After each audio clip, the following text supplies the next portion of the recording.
As quick as a mushroom, the Hamilton family home and cabin sprouted from the wild forest floor that July of 1747, thanks to new friends and neighbors who came to build it.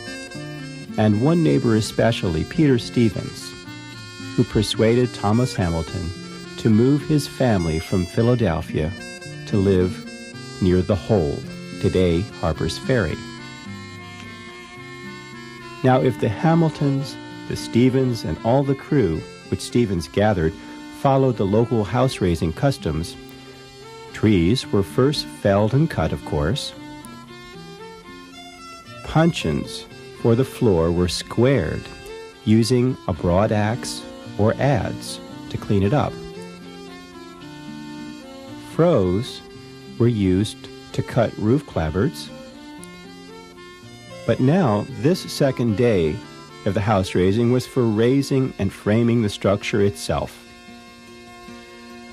The kids got to squish around barefoot in special mud puddles for the lost art of making a wattle and daub chimney. Now the clay, sealed with lime, also filled in between the log walls.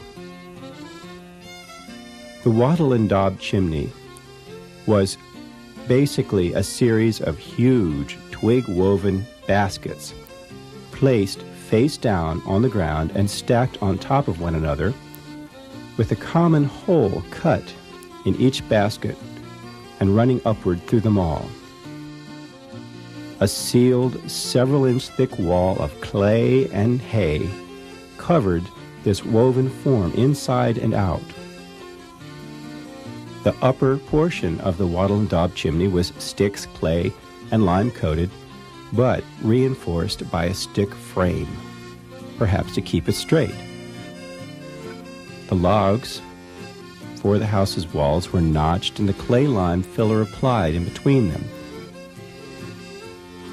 Framing commenced, and then the roof, and then rest for all hands in preparation for day 3, set aside for cleanup, maybe stump pulling, and little stuff, the furniture for the inside of the house, tables with leg holes made with an auger, 3-legged stools,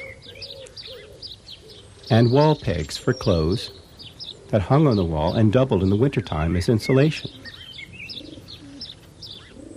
Mrs. Hamilton certainly at this moment wanted more crockery and pewter and ironware, only available at that time through the peddlers who came from Baltimore. But not to worry, Mrs. Stevens, not on this day, for this is the day of your house raising. The work done, and the fun would begin, with neighborly dishes of meats coming from far and wide in the wives' crock pots and their iron pots.